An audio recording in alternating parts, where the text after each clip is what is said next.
서울의 코로나19 신규 확진자가 다시 200명대로 치솟았습니다. 코로나19가 음식점, 실내 체육시설 등 다중이용시설에서 지속적으로 발생하면서 일상 감염의 위험이 커지고 있습니다. 은평구의회가 녹번 응암 지역 중학교 건립을 요구하는 결의문을 채택했습니다. 구의회는 결의문을 통해 해당 지역은 중학교 불균형 배치로 학생들의 통학 여건이 열악한 실정이라며 이에 대한 개선을 촉구했습니다. 지난해 여름 은평구 봉산 일대에서 대벌레가 무더기로 발생해 지역 주민들이 큰 불편을 겪었는데요. 기온이 오르면서 이 대벌레가 다시 출몰하기 시작했습니다. 현장 취재했습니다.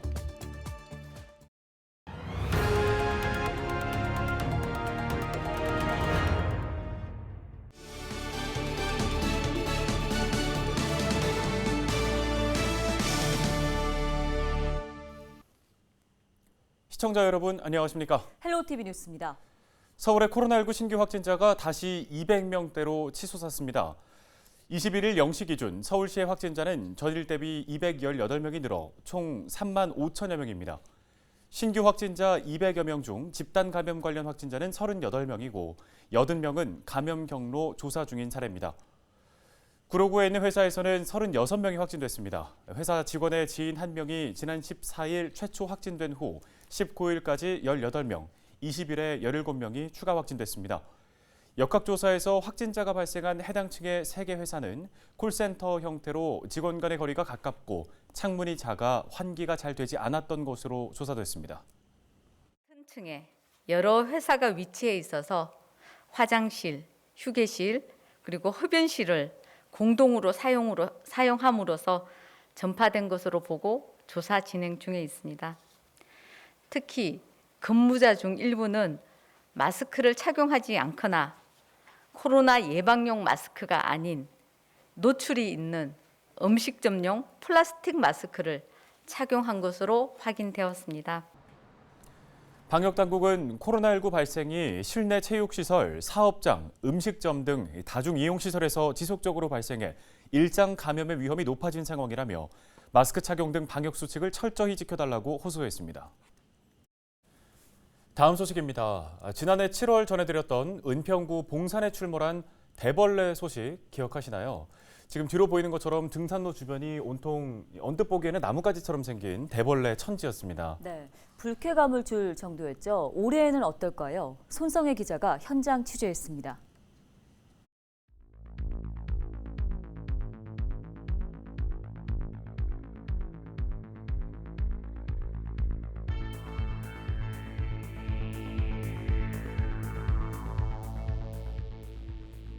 은평구 봉산 일대에서 대벌레 방제 작업이 한창입니다.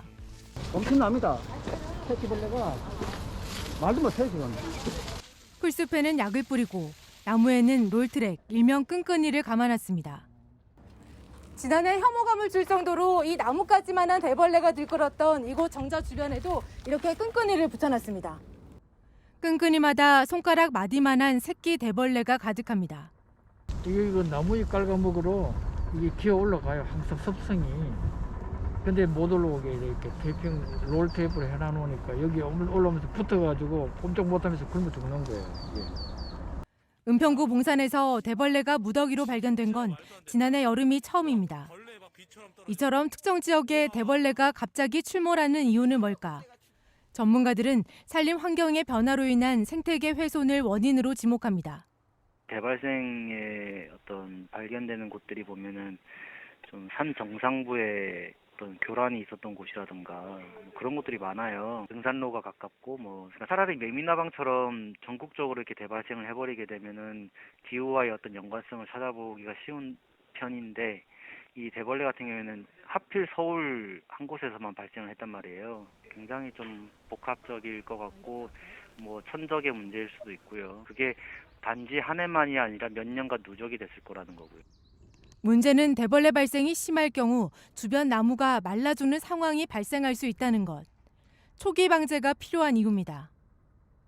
방제를 안 하고 그냥 내버려 두면 작년에 이어서 2년, 3년 연속으로 식엽 피해라고 하는데 잎을 먹어치우는 그런 피해가 발생을 하게 되면은 심지어는 고사를 할 수도 있기 때문에 어느 날 갑자기 때로 몰려와 등산로 일대를 점령하고 사람들을 놀라게 한 대벌레.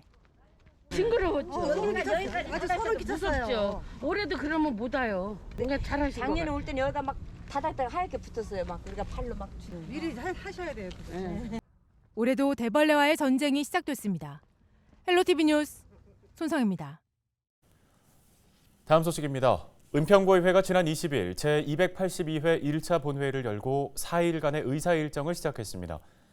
1차 본회의에서는 녹번 응암중학교 설립 촉구 결의안과 예산결산특별위원회 구성 결의안이 통과됐습니다. 22일에는 상임위원회별로 안건을 심사하는데요. 행정복지위원회는 은평구 미디어 산업 활성화 지원 조례안 등 7건을, 재무건설위원회는 골목형 상점가 활성화 지원 조례안 등 11건의 안건을 심사합니다. 은평구의회는 23일 2차 본회의를 열어 상임위를 통과한 안건을 처리한 뒤 폐회합니다. 얼마 전 은평구의 녹번 응암지역 중학교 균형 배치와 관련해서 시교육청의 연구용역 계획 소식을 전해드렸는데요. 이번에는 은평구 의원들이 해당 지역 내 중학교 설립을 촉구하는 결의문을 채택했다는 소식입니다. 네, 학생들의 통학 여건 불편을 최대한 빨리 해소하자는 취지인데요. 관련된 내용을 은평구 의회 정남영 의원 화상 연결해서 얘기 들어보겠습니다. 의원님 안녕하십니까? 네, 안녕하세요. 녹번동 응암일동 구의원 정남영입니다. 반갑습니다. 네, 통학 여건으로 인해 학생들의 실질적인 불편뿐 아니라 다양한 문제들이 야기되고 있다고 들었습니다. 어떤 것들이 있습니까? 입학 시기가 되면은 통학 문제로 이사를 고민들을 많이 하게 됩니다. 점점 살기 좋아지고 있는 우리 은평에서 이러한 문제로 은평을 떠나시는 분들이 계시다는 것이 안타깝고 죄송스러운 마음입니다. 네. 최근에 서울시 교육청이 중학교 균형 배치와 관련한 연구 용역에 들어갔다라는 소식이 있었는데 그럼에도 결의안을 발의한 이유가 있을까요? 네, 북주민 지역구 의원실과 해당 지역 주민들이 현재 TF팀을 만들어가지고 많은 노력들을 하고 계세요. 또 작년 하반기 교육청에서 연구 용역을 추진하기로 결정을 했고 지난 2월 연구 용역 예산 확보가 돼가지고 연구 용역을 지금 앞두고 있는 상태입니다. 또 은평구 의회에서도 주민들의 이러한 노력에 지금 힘을 보태고자 해당 지역 의원으로서 결의안을 발의하게 됐습니다. 네, 이번에 채택하신 결의안의 주요 내용도 궁금합니다. 간단히 짚어주시겠습니까? 네, 녹번동과 응암일동의 중학생 수는 2020년부터 통계를 보면 계속 증가를 하고 있어요. 앞으로도 또 응암 1구역과 4구역 추가 입주가 지금 예정이 되어 있는데 이런 부분이 헌법에서 규정하고 있는 균등하게 교육받을 권리를 무시하는 그런 무책임한 행정이라고 생각이 돼서 결의안을 발의하게 됐고요. 내용을 담았습니다. 네. 지금 구의회까지 나서서 결의문을 채택한 상황인 만큼 사업이 좀 잘 추진됐으면 좋겠는데 추진 과정에 있어서 염려되는 부분이 혹시 있으실까요? 네, 이전부터 주민분들과 여러 지역 시민 단체들이 중학교 통학 문제에 대해서 지적을 해오고 있었습니다. 이것을 해결하기 위해서 여러 가지 방안들도 제시되고 또 진행이 되고 있습니다만 크게 신설 이전 요건과 충족과 학교 부지 문제가 주요 좀 걸림돌이 아닐까. 이번 기회에 교육청 연구 용역에서 최적의 해결 방안이 나올 수 있기를 바라봅니다. 네, 잘 들었습니다. 관련 도움 말씀 여기까지 듣겠습니다. 은평구의회 정남영 의원이었습니다. 고맙습니다. 고맙습니다. 네, 지금까지 은평구의회 정남영 의원 연결해서 녹번 응암동의 중학교 설립을 촉구하는 결의문 채택 내용 자세하게 들어봤습니다.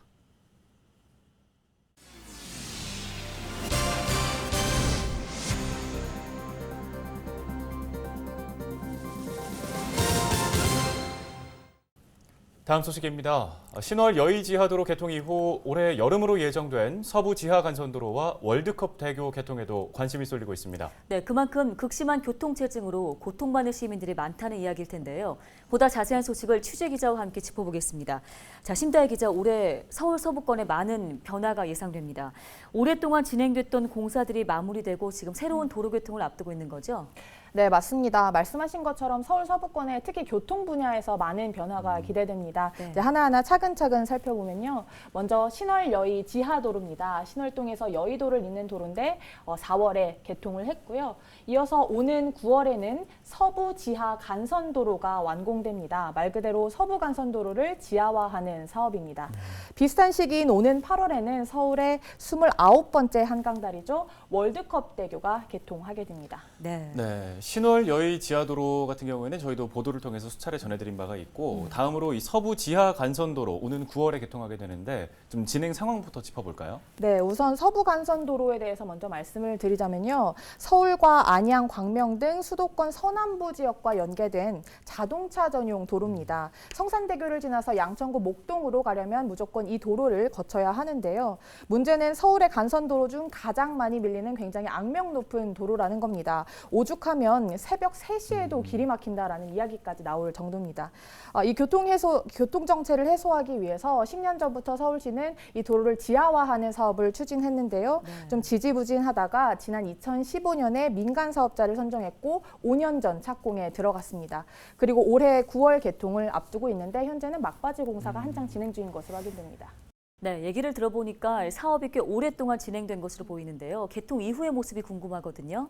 네, 그 모습을 보여드리기 위해서 좀 준비를 해봤습니다. 네. 우선 서부 지하 간선도로는 보시는 것처럼 이렇게 지하를 연결하는 도로고요. 성산대교 남단부터 금천 IC까지 약 10km 정도 됩니다. 중간에 진출입할 수 없는 구조이기 때문에 한 번에 갈 수 있고요. 또 앞서 개통한 신월여의 지하도로처럼 소형차 전용 도로입니다. 그리고 1.5톤 이하의 트럭이나 승합차와 같은 이제 소형차들만 통행이 가능하고요. 네. 정확한 금액은 확정되지 않았습니다만 약 2,600원 정도가 될 것으로 서울시는 보고 있습니다. 네, 가장 중요한 건 아무래도 어느 정도의 이 교통 효과가 있느냐일 것 같아요. 통행 시간이 얼마나 줄어들게 될까요? 네, 이 10km가 넘는 구간을 가는데 이제 서울시는 약 9.9분, 그러니까 10분 가까이 걸릴 것으로 보고 있습니다. 네. 지금 현재 30분 정도 걸리는 것과 비교해 보면 약 3분의 1의 시간 단축 효과를 기대할 수 있는 건데요. 또 개통되면 기존 도로는 유지하는 형태로 운영이 되고 내년부터는 지상 부분을 일반 도로로 만들어서 이 도로를 안양천과 연결하겠다라는 계획을 가지고 있습니다. 네, 자 이번에는 월드컵 대교 개통 소식도 좀 짚어볼 텐데요. 앞서 저희가 CG로도 봤지만 서부지하 간선도로와 좀 비슷한 시기에 개통을 앞두고 있는 거죠? 맞습니다. 월드컵 대교는 상암동의 증산로 그리고 서부 간선도로를 잇는 이 한강 교량입니다. 이 월드컵 대교가 개통하게 되면 서울 서부 지역의 교통망이 좀 개선될 효과가 보이는데요. 특히 성산대교의 교통량이 지금 엄청난데 네. 이 교통량이 분산될 수 있는 효과가 있을 것으로 보입니다. 네, 월드컵 대교는 사실 수차례 개통이 늦어지면서 아쉬움을 샀는데 지금 공사가 시작되고 10여년 시간이 흐른 뒤에 드디어 개통을 하는 거잖아요. 네, 맞습니다. 사실 월드컵 대교는 지난 2010년에 공사를 시작했는데 이런저런 이유로 차일피일 좀 미뤄진 바 있습니다. 착공 당시만 해도 2015년이 개통이 목표였는데요. 당시 오세훈 전 시장에서 이제 그 박원순 전 시장으로 서울시장이 바뀌면서 예산이 대폭 삭감됐고요. 사실상 6년 동안 공사가 중단됐습니다. 이후 지난 2017년에 공사를 다시 시작했고 작년에 완공 예정이었는데요. 이제 앞서 말씀드린 그 서부 간선도로가 올해 개통하게 되면서 같이 연계해서 올해 8월 이 월드컵 대교가 착공 11년 만에 개통하게 됐습니다. 네, 차일피일 미뤄진 이유에 대해서 지금 얘기를 해주셨는데 그 월드컵 대교에 연결하기로 한 진입로가 추가되면서 설계가 일부 변경됐기 때문에 좀 더 지연된 것이라는 얘기도 있거든요. 맞습니다. 우리 지역과도 좀 연관이 돼 있는데요. 네. 이제 양천과 강서 지역 일부 주민들이 이제 안양천 횡단 구간을 연결해달라 이런 예고가 있었습니다. 그래서 일단 오는 8월에는 이 추가 설계 구간은 포함되지 않은 채 개통을 하고요. 이후 안양천 횡단 구간 연결로 공사는 내년 12월로 완성될 예정입니다. 그래서 이 구간은 안양천로와 공항대로를 연결하게 될 텐데 우리 지역의 상습 정체 도로인 노들로의 교통 체증도 다소 완화될 것으로 기대하고 있습니다. 네. 네, 잘 알겠습니다. 오랫동안 진행되어 왔던 도로 사업인 만큼 우리 지역의 교통 혼잡 개선 효과도 좀 크기를 바라는 마음입니다. 관련 얘기 여기까지 듣겠습니다. 수고하셨습니다. 고맙습니다.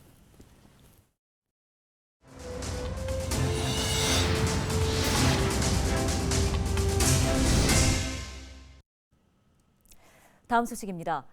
은평 어르신 일자리 센터가 문을 엽니다. 은평구는 오는 26일 은평 어르신 일자리 센터 개관식을 연다고 밝혔습니다.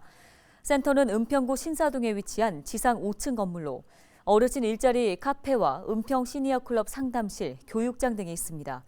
어르신들은 센터에 방문해 일자리 상담과 취업, 교육, 훈련 등을 받을 수 있습니다. 양천구가 지난 20일 제41회 장애인의 날을 맞아 장애인상 시상식을 열었습니다. 양천구는 장애라는 어려운 여건 속에서도 의지를 갖고 모범적으로 생활한 지역 주민 김정옥 씨와 최승원 씨, 황태규 씨에게 올해의 장애인상을 시상했습니다. 또 장애인 복지 증진에 이바지한 사람중심 장애인 자립생활센터 상담과 김종훈 씨와 지역사회 저소득 장애인을 위해 봉사한 단체 선한 사마리아에게 장애인 복지 유공상을 시상했는데요. 양천구 장애인상은 구가 지난 1998년 양천구 장애 극복상 조례를 제정해 만든 상으로 역대 총 22회 시상식을 진행했으며 그동안 개인 67명과 8개 단체가 상을 받은 바 있습니다. 일본 정부가 후쿠시마 원전 방사능 오염수를 바다에 방류하겠다고 결정한 지 일주일이 흘렀습니다. 전국 곳곳에서 일본 정부의 무책임한 방류 결정 철회를 촉구하는 규탄 대회가 이어지고 있는데요. 정선미 기자가 현장 취재했습니다. 고농도의 방사능 오염수를 바다에 방류하는 것은 일본 국민과 주변국의 현재 생명을 위협하는 것은 물론이며 세대를 거쳐 인류 전체를 죽음으로 몰아넣는 범죄적 행위이다. 한국 YWCA 연합회 회원들이 서울 종로구 일본 대사관 앞에서 후쿠시마 오염수 해양 방류 결정 규탄 기자회견을 열었습니다.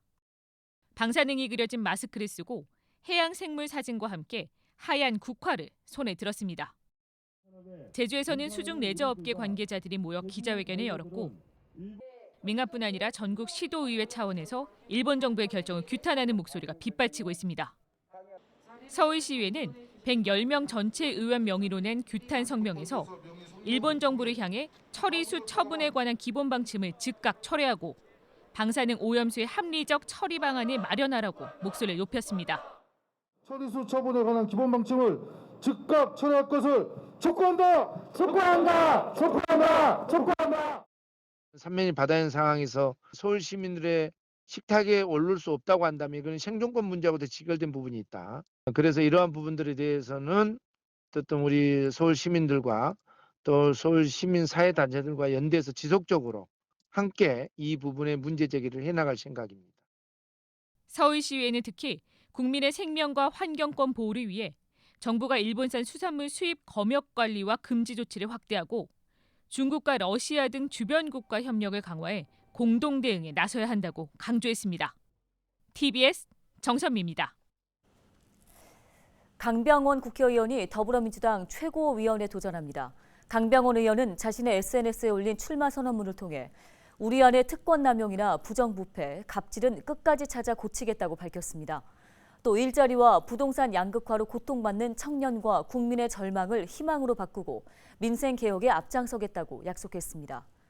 강병원 의원은 은평을 재선 의원으로 20대 국회에서는 더불어민주당 원내 대변인을 지냈으며 21대 국회에서는 보건복지위원회 위원으로 활동 중입니다. 은평구가 지하철 역사의 불법 촬영 범죄 예방을 위한 안심 거울을 설치했습니다. 이번 사업은 은평구와 은평경찰서, 서울 서부경찰서가 공동으로 진행했는데요.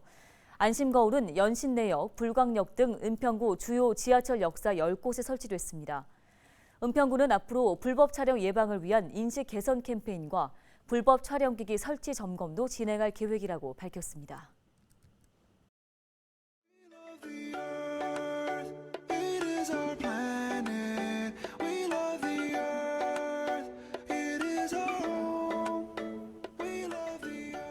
서울 한가운데에서 화려한 불빛을 뽐내는 남산타워, 또 부산 바닷가를 아름답게 장식하는 광안대교도 딱 하루만큼은 잠시나마 그 빛을 멈춰 봅니다.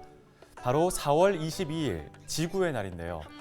온실가스 배출을 줄이고자 하는 취지로 저녁 8시부터 10분 동안 불을 끄는 겁니다. 네, 환경부는 주요 건물 100만여 개가 10분 동안 소등을 할 경우 이산화탄소 52톤을 줄이는 효과가 있다고 밝혔습니다. 30년생 소나무 7,900여 그루가 매년 흡수하는 이산화탄소량과 같은 양인데요. 지구를 위한 10분. 여러분도 함께 참여해 보시는 건 어떨까요? 뉴스 마치겠습니다. 고맙습니다.